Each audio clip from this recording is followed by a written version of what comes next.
Funneling dan PDCA itu sangat penting ya, dan itu juga yang mengantarkan saya mendapatkan 100 juta pertama, omset 100 juta pertama. Dari funneling itu saya jadi tahu gitu, mana yang harus saya perbaiki, entah itu konten iklan atau landing page atau copywriting di CS saya kayak gitu. Dan mudah-mudahan nanti teman-teman juga bisa mendapatkan 100 juta pertama dari Facebook Ads setelah mengetahui funneling dan bagaimana cara kerja iklan Facebook itu. Assalamualaikum warahmatullahi wabarakatuh. Ketemu lagi dengan saya Jikri. Pada video kali ini saya akan sharing mengenai dasar-dasar Facebook Ads, yaitu dasar-dasar berjualan di Facebook Ads. Video ini sangat cocok untuk teman-teman yang masih bingung mulai dari mana ketika ingin berjualan di Facebook Ads. Karena di video ini akan membahas mengenai funneling, yaitu tahap berjalannya iklan, kemudian proses penjualan. Kemudian di sini akan dijelaskan juga mengenai PDCA, continuous improvement dari iklan yang sudah running, mana-mana aja yang harus diperbaiki. Kemudian nanti kita menganalisa dashboard sebagai studi kasus supaya untuk meningkatkan pemahaman kita. Oke, kita lanjut mengenai funneling tadi ya, karena ini sangat penting ketika kita berjualan di Facebook Ads. Jadi funneling ini corong segitiga terbalik ya, semakin ke bawah semakin mengerucut. Pertama, ketika kita membuat konten iklan, nah ini contoh saya ambil dari Facebook, yaitu Erigo Apparel. Dia sedang running mengiklankan, jadi saya ambil. Nah ini nih adalah konten iklan. Ketika diklik dia akan mengarah ke satu website. Jadi nanti ada pembelian, dimana kalau Erigo ini langsung ke marketplace. Jadi di marketplace pembeliannya, tapi kita juga bisa di landing page yang kita buat sendiri, entah itu short form ataupun deskripsi produk. Kemudian semakin ke bawah nanti ada WA. Jadi setelah si customer ini membaca deskripsi, kemudian customer mengklik tombol yang ada di landing page itu. Nah ini ketika iklan itu di running, dia akan menjangkau misalkan 1000 orang ya. Kemudian yang lihat website menjadi 500, kemudian yang masuk ke WA menjadi 10, yang closing atau penjualan menjadi 10 atau 5, seperti itu. Nah itu funneling di Facebook Ads. Jadi nanti ada metrik-metrik yang harus diketahui oleh teman-teman, karena Facebook ini bukan magic ya. Jadi kita melihat mana yang sekiranya harus diperbaiki. Contoh misalkan link kliknya itu jelek, berarti konten iklannya berarti harus diperbaiki. Kemudian kalau misalkan link kliknya itu bagus, tapi ketika yang masuk ke WA-nya sedikit, berarti di landing page-nya itu harus diperbaiki, seperti itu. Jadi kita memperbaiki berdasarkan data ya. Nah nanti akan kita gunakan yaitu PDCA. Jadi kan kita membuat perancangan produk dulu ya, Key Performance Index-nya, berapa budgetnya, kemudian berapa marginnya, kemudian kita buat iklan. Setelah buat iklan, setelah testing, kita nanti cek nih apakah produk ini bagus apa enggak. Kalau misalkan ada yang harus diperbaiki, kemudian running lagi sampai produk itu winning. Jadi PDCA itu metode untuk memperbaiki ya, seperti itu. Nah kita masuk ke metrik Facebook Ads. Jadi teman-teman nanti akan berhubungan dengan reach, jangkauan. Di dashboard itu nanti kita buka dashboardnya, apa itu reach dan bagaimana persentasenya kayak gitu. Jadi reach ini iklan itu ditampilkan ke orang-orang yang ada di Facebook Ads. Misalkan kalau misalkan teman-teman menggunakan Facebook Ads, teman-teman juga bisa menggunakan TikTok Ads, Google Ads, seperti itu. Kemudian impression orang yang melihat iklan kita. Jadi impression ini orang yang melihat iklan kita tidak hanya sekali ya, bisa 2 kali atau 3 kali seperti itu.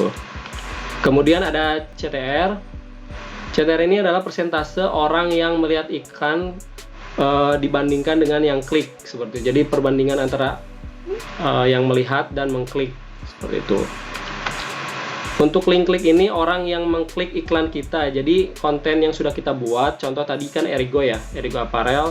Nah, ketika orang itu tertarik dengan produknya, dia akan mengklik. Nah, itu adalah link klik. Kemudian view content. View content ini adalah orang yang melihat website atau landing page kita. Jadi nanti kita bisa lihat berapa orang yang melihat konten iklan kita. Lead ini adalah orang yang mengklik tombol penawaran. Jadi di landing page itu ada klik purchase atau klik pesan sekarang yang diarahkan ke WA.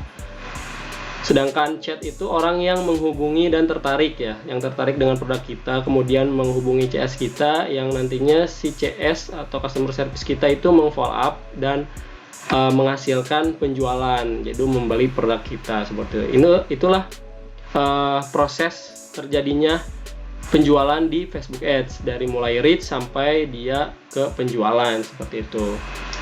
Dan nanti kita bisa lihat posisi-posisi mana yang sekiranya harus diperbaiki.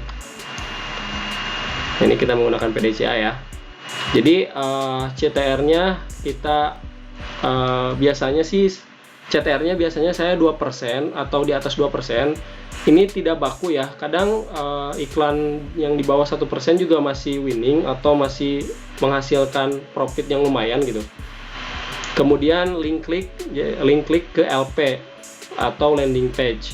Jadi iklan yang atau konten iklan yang sudah ditayangkan kemudian yang diklik sama customer itu harus 50-60%. Kenapa sampai 50-60% ini? Karena kita tidak tahu ya jaringan di customer ini bagaimana. Kadang dia salah pencet atau apa. Jadi minimal dari yang reach itu atau yang klik ke LP itu 50-60%. Kemudian view content ke lead. Jadi setelah masuk si customer melihat website kita, nah yang ngeklik tombol itu harus 20-30%. Jadi misalkan dari 100 itu harus 30-nya itu ngeklik landing page kita atau tombol yang ada di landing page kita.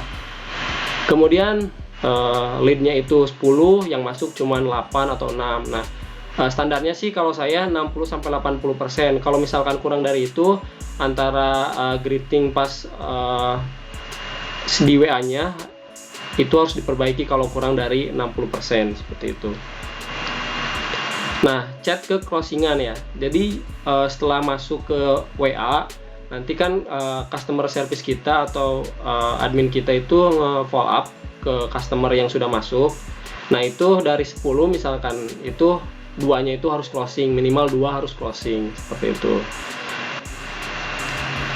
Ini merupakan standar saya, jadi ini tidak baku, teman-teman bisa menyesuaikan dengan produk yang dijual. Tapi kalau misalkan saya kurang dari 2% ini, berarti konten iklannya kan bermasalah gitu kan, harus diperbaiki. Tapi ada syarat juga, kalau misalkan itu masih winning ya lanjut aja. Jadi kalau misalkan link klik LP ini kurang dari 50, otomatis kan di website kita harus diperbaiki, apa itu loading website kita. Nah, kan kita harus mencari hosting yang bagus kayak gitu. Jadi kita memperbaiki sesuai data yang kita terima dari dashboard Facebook. Jadi teman-teman harus merubah itu berdasarkan data yang diterima ya. Jangan asal-asalan, karena Facebook itu bukan magic. Sekali lagi saya tekankan, tidak semata-mata ngiklan itu langsung untung gitu, tidak ya. Kita juga berproses dari yang iklan kurang bagus sampai menjadi bagus karena kita melihat data-data ini kayak gitu. Nah, kita bisa lihat ke dashboard. Ini adalah hasil yang masuk ke atau lead ya. Ini merupakan lead. Jadi dari iklan 10 juta itu dapat lead 1.800-an kayak gitu. biaya per leadsnya itu 5.000. Nah, ini kan bisa kita lihat dan kita bisa menjadi patokan untuk menentukan nilai jual ya, harga. Jadi dari 10 juta ini menjangkau orang 873.000 orang dengan impresi 1.600.000. Jadi si konten iklan ini bisa dilihat 2 apa 3 kali dari orang yang bermain di Facebook kayak gitu. Jadi tidak satu iklan satu orang ya. Kita kalau impresi ini satu orang bisa melihat iklan kita beberapa kali, dan klik tautan ini adalah yang ngeklik konten kita yang ngeklik konten iklan yang sudah melihat ya, dan ngeklik konten iklan. Nah, ini merupakan yang melihat landing page kita seperti itu. Nah, kita bisa lihat yang pertama kita CTR-nya tadi ya. CTR-nya ini sebentar, ini kita rubah dulu. CTR-nya belum ada ya. Kita bisa custom di sini. CTR, nah CTR, kita klik sini.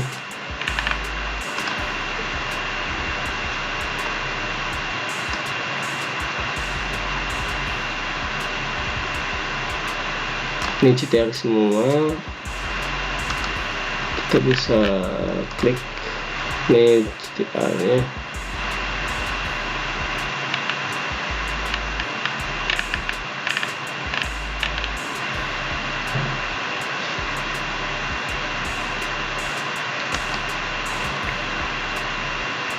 Ini klik semua, tapi kita coba ini ya.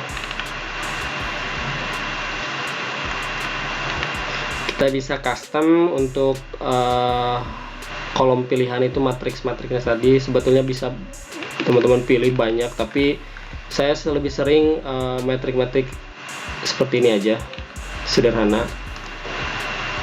Nah, jadi kan ini rasio klik tayang tautan ya, atau yang melihat landing page kita, atau jadi rasio klik ini yaitu iklan yang ditayangkan dan orang mengklik. Jadi 1,15% itu di bawah 2% ya. Kalau berdasarkan standar kan ini nggak nyampe gitu. Tapi karena produk ini winning, jadi saya biarin aja. Tapi saya juga membuat konten iklan baru karena melihat data ini nilainya di bawah 2%. Jadi saya buat lagi konten iklan yang lebih menarik ya, supaya banyak yang ngeklik kayak gitu kan. Kalau misalkan ini kan kita coba jumlahin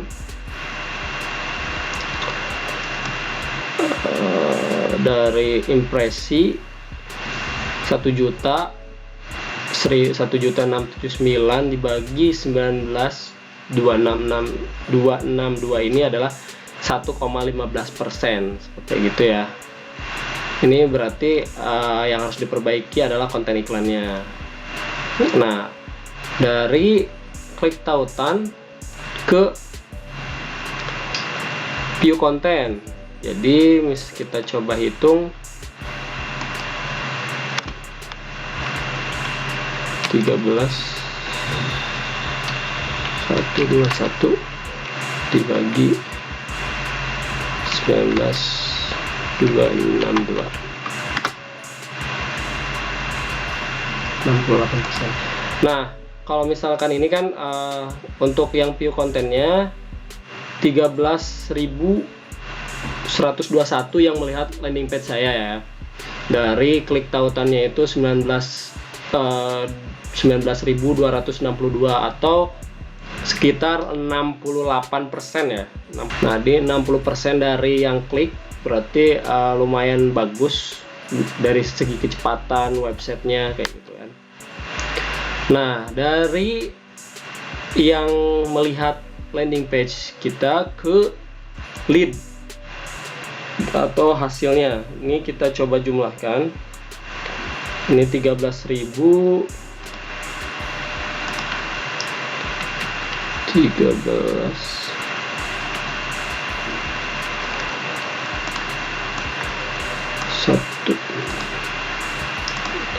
1 1.826 dibagi ya berapa itu tadi, 13.121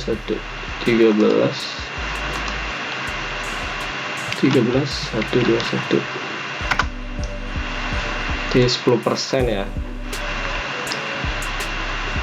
sekitar 10%-an. Jadi dari yang melihat landing page saya ke lead, yaitu yang masuk ke leadnya itu 1.800, jadi sekitar 13%-an. Nah, seperti itu. Jadi yang melihat website saya sekitaran 13.121 ya. Dan kemudian lead masuknya itu 1.826, jadi sekitaran, kita hitung sekitaran 13% ya. Tadi kan standarnya itu 20 sampai 30%. Jadi landing page saya juga ini harus diperbaiki supaya menarik konsumen kayak gitu, menarik untuk membeli ya. Nah, jadi teman-teman harus bisa melihat, atau jadi teman-teman harus bisa mengukur. Jadi walaupun iklan kita tidak sesuai dengan aturan yang sudah kita buat tadi, kita harus lihat dari segi keuntungannya ya. Kalau misalkan masih untung iklan itu ya kita running aja, tapi kita juga harus membuat satu iklan lagi yang memperbaiki iklan yang kurang bagus ini, seperti itu. Tapi ini jangan di nonaktif, tetap running, tapi kita buat lagi yang baru kayak gitu. Jadi teman-teman harus bisa membaca data ya, membaca data. Jadi apa yang harus diperbaiki, apakah itu konten iklannya, kita bisa lihat dari konten iklan ke yang link kliknya, atau teman-teman bisa memperbaiki landing page yang dilihat dari view konten terhadap link klik. Berarti kalau misalkan kurang dari standar tadi, kita harus perbaiki. Dan teman-teman juga harus memperbaiki landing page, misalkan kalau leadnya itu kurang daripada yang melihat landing page kita, seperti itu ya. Dan kalau misalkan chat masuk banyak tapi yang closing sedikit, berarti yang harus diperbaiki adalah copywriting dari admin kita, seperti itu. Jadi kita merubah berdasarkan data ya. Untuk paneling, PDCA dan analisa studi kasus ini saya cukupkan sampai di sini ya. Terima kasih sudah menonton. Wassalamualaikum warahmatullahi wabarakatuh.